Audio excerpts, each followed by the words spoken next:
Women need to have the same opportunities to shape digital technologies. I am turning to all women active and interested in digitalization. And position young women and girls as not only consumers but also producers within the digital sector. The industry is ready to embrace us all, and when we get into the industry, we will shape our own future. Hello and welcome to Women Leading Digital, a podcast by GIZ, where we discuss digital transformation and technology with leading voices from around the world. My name is Jocelyn and I'm a policy advisor with GIZ. Today, we will talk about the digital ecosystem in Kosovo and, most importantly, how women and girls are shaping it.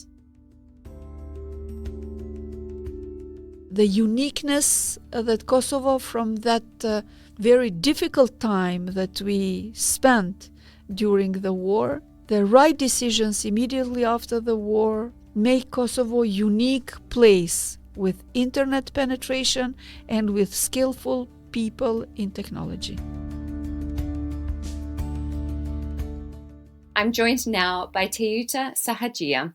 Teuta is the ambassador for the Kosovo chapter of Women in Tech, a global organization that fosters gender equality and inclusion in the tech industry.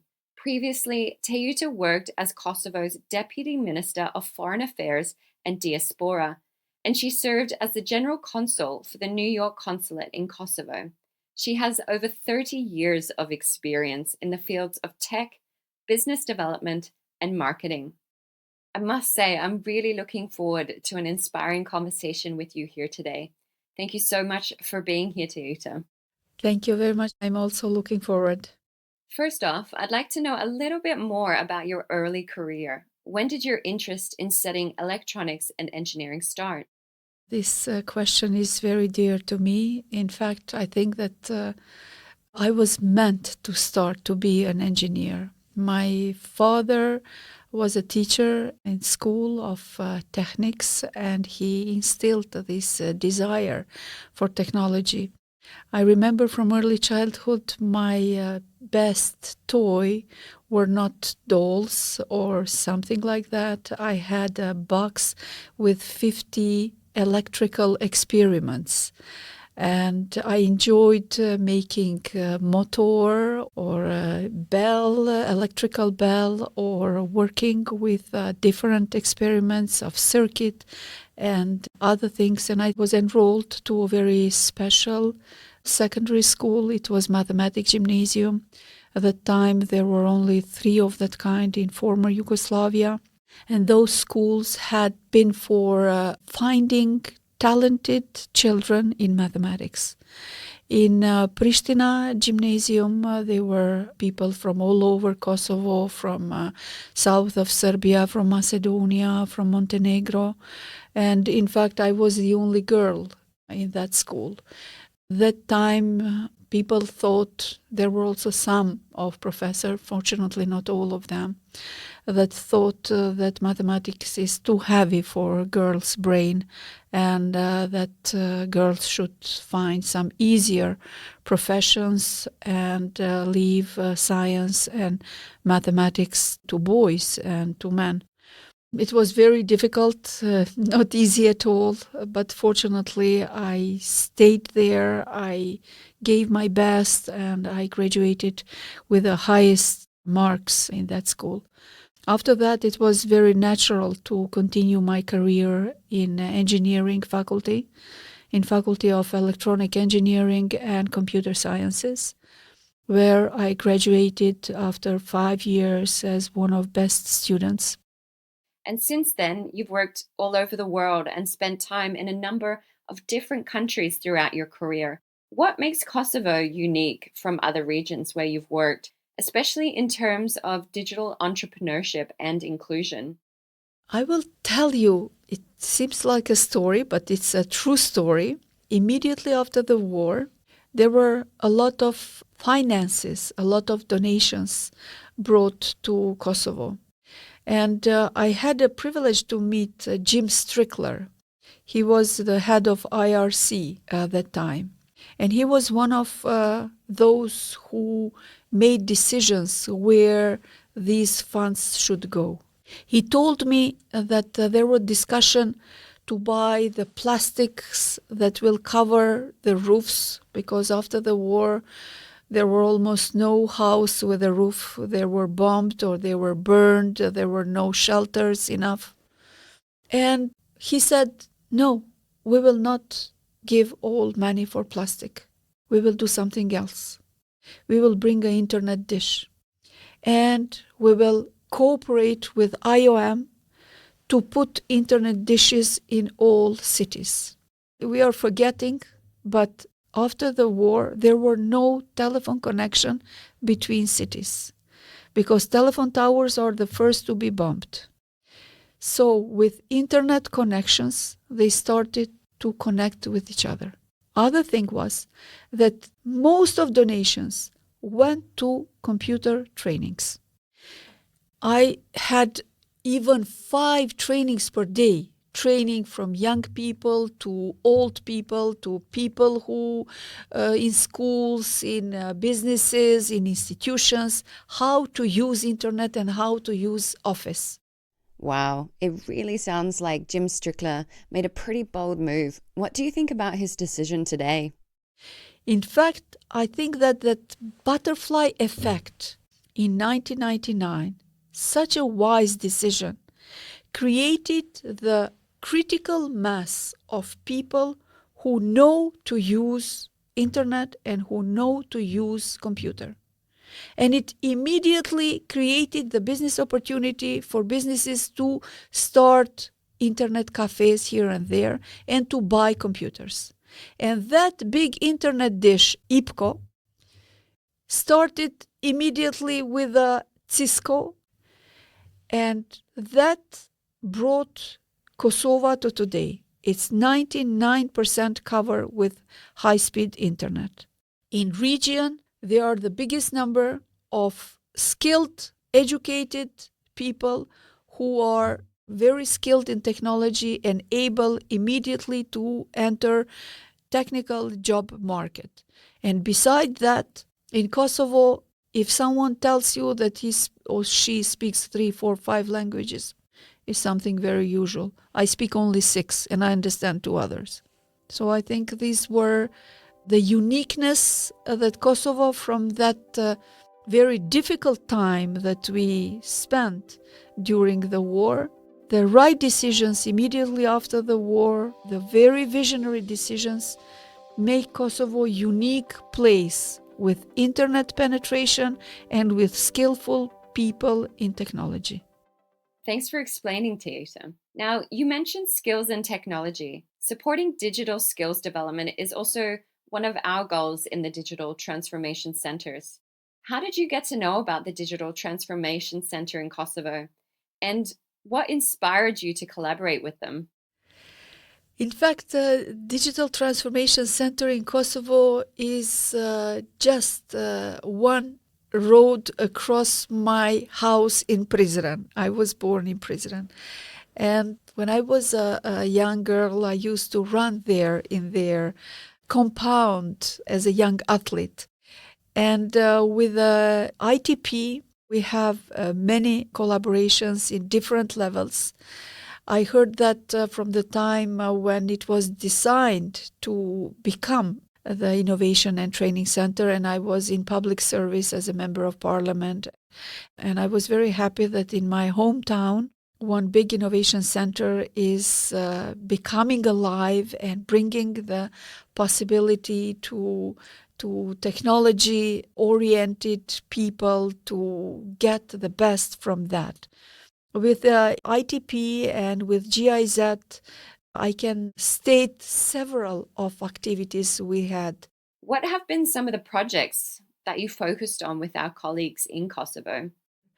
This year in ITP Prizren, Women in Tech Kosovo, jointly with IPCO Foundation, we had an amazing panel about artificial intelligence and its impact for gender. Beyond that, we had also other activities, other projects. And what are these projects about?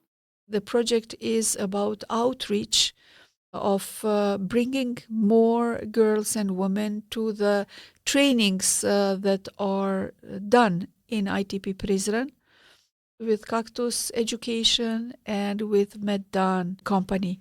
So we are working almost more than 6 months to bring more women to interact with organization, to interact with school, to interact with employed and unemployed, with businesses, so they can bring more women to the trainings and prepare them for today's jobs and prepare them for the challenges that artificial intelligence and technology is bringing in front of women and technology. What are the most valuable lessons you've learned from your time collaborating with the ITP and DTC? Digital future in Kosovo, especially for women and girls, is in a raising diagram. And I'm very happy for that, for this transformation. When I was invited in my university last year to give a speech, I entered to the very same room where I was a student. But to my very good surprise, I found that more than 50% of students were girls. So in Faculty of Engineering and Computer Sciences, there are now increasing number of girls who are attending engineering. Unfortunately, it is stopping there. When we see the numbers in professors or assistants or business owners or decision makers, we see that the diagram then goes down. And it really means that our job in women empowerment is not done. And what do you think still needs to be done? We need a lot more to work. We need to coordinate our efforts, not only within Kosovo. We need to coordinate our office all over. And it is best to do when you join forces with organizations like it is GIZ, that's all over the world, with its projects and vision how to do that, with organizations like Women in Tech Kosovo is a part of, like Women in Tech Global movement that is trying to spread the knowledge, the encouragement, the inspiration, the networking, such important all over.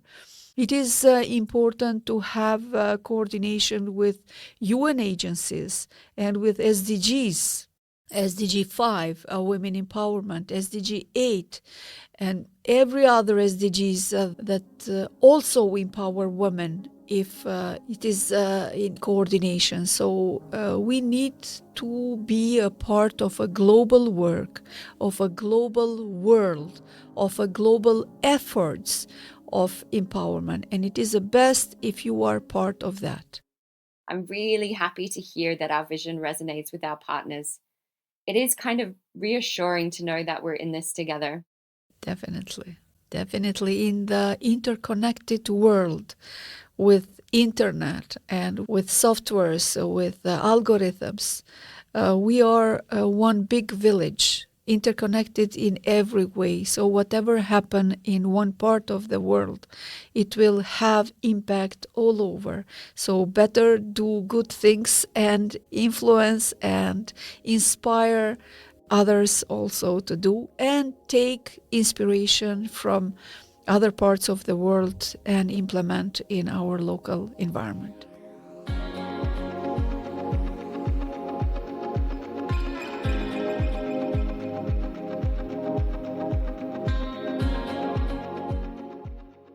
Now, just going back one step to your career, you've worked as a programmer, an engineer, a government minister, and an advisor. How have these experiences influenced your current work promoting digital equity in Kosovo? Yeah, in fact, being myself the only girl in the school of mathematics was not a very pleasant feeling.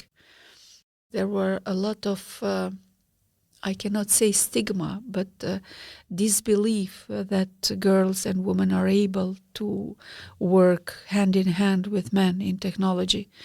And empowering women was always a part of my character, or part of myself.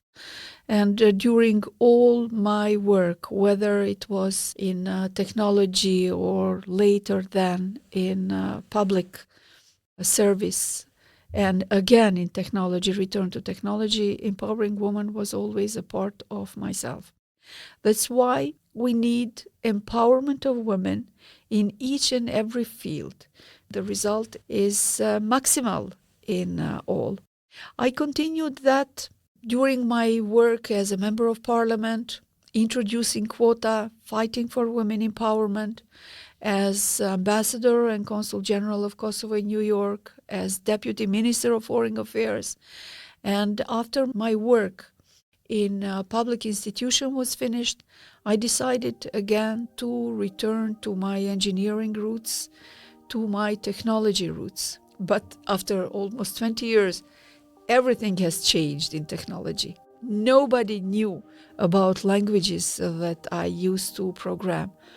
When I was telling to young people that I worked in Fortran, I worked in GW Basic, in COBOL, in Clipper, they said, "What are these?"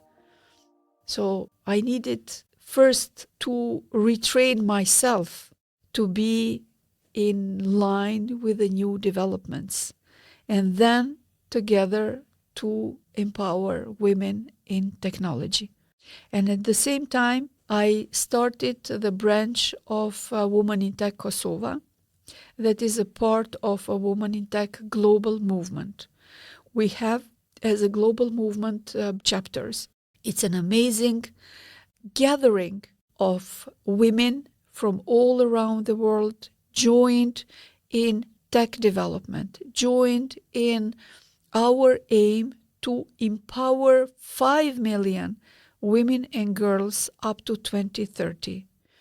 And we are doing that through mentorship, we are doing that through internship, we are doing that through many trainings that are available all over the world, through the awards, through the conferences, and through connection with each other. You just mentioned mentorship. What role has being a mentor or a mentee played in your own career development? I think it's very important, and I'm happy that now mentorship is considered important part of development of the next generations. I cannot recall that when I was young, that was something popular or something that was developed in this level, and I'm very happy that now the mentorship is important part. I have mentored many girls through different projects.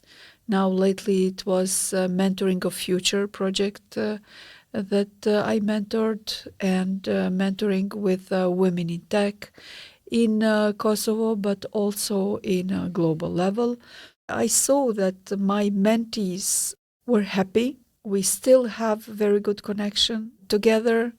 They are asking me not only for recommendations letters, but also to help them to discuss what master to take, or can you help me with internship somewhere, or discussing bringing them to my network.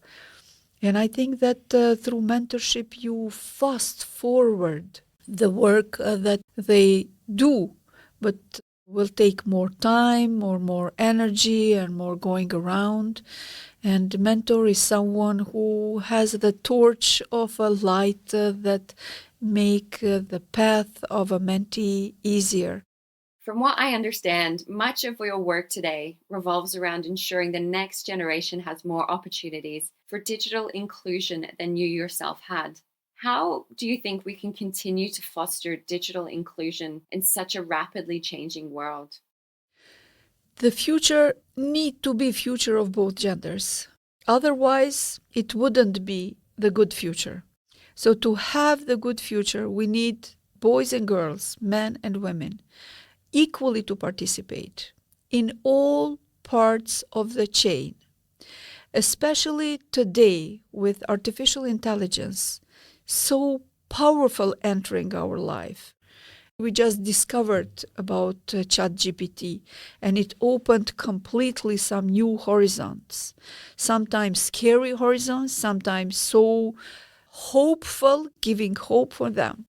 But in both cases, it showed us that we need to get new skills. Our old skills are not anymore the skills needed. We need to get skills in how to use artificial intelligence. What are the tools of artificial intelligence? How can that impact our life? And when I talk about that, I talk about 3 different paths. One path in artificial intelligence, it's directly programming, working in software development, in neural networks, in backtracking algorithm, in the activation function that get the input data through neural networks and activate the learning process. So it's about software developers, it's about universities, it's about hardcore artificial intelligence. The other path, it's such important, it is about social impact of artificial intelligence. How will artificial intelligence impact gender? How will impact inclusion? How will impact our safety? How will impact our future jobs? So this powerful computational power, powerful software in machine learning, in fact, if not regulated, it will augment the disparity. It will augment the digital divide. Not only keeping the digital divide as it is, but it will augment also. That's why it's important to have data sets that are gender equal. That's why we need to have software developers of artificial intelligence to write algorithms that will try to correct the biases that exist in big data.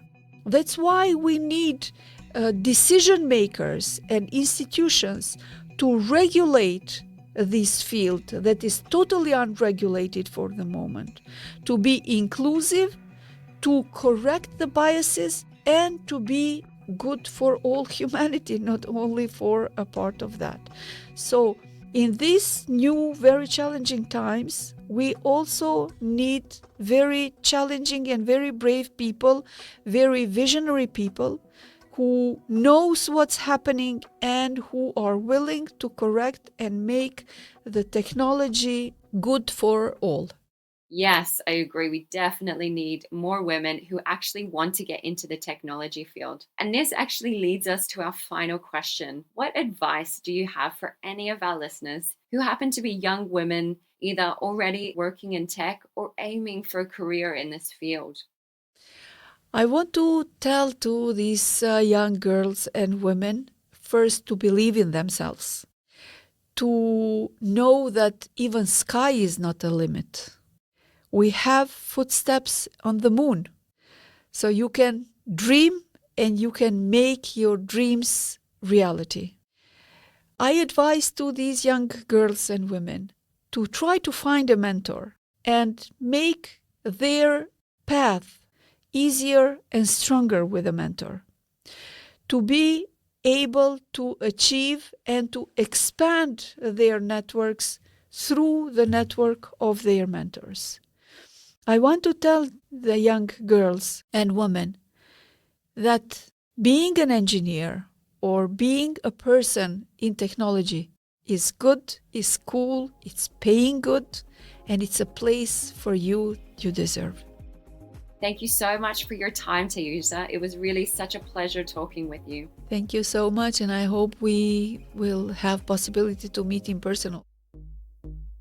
Women Leading Digital is brought to you by GIZ and is produced by Bear Radio. I am Jocelyn Reeder. Follow GIZ for more information, news and stories on digital transformation and gender at www.bmz-digital.global. Thank you for listening.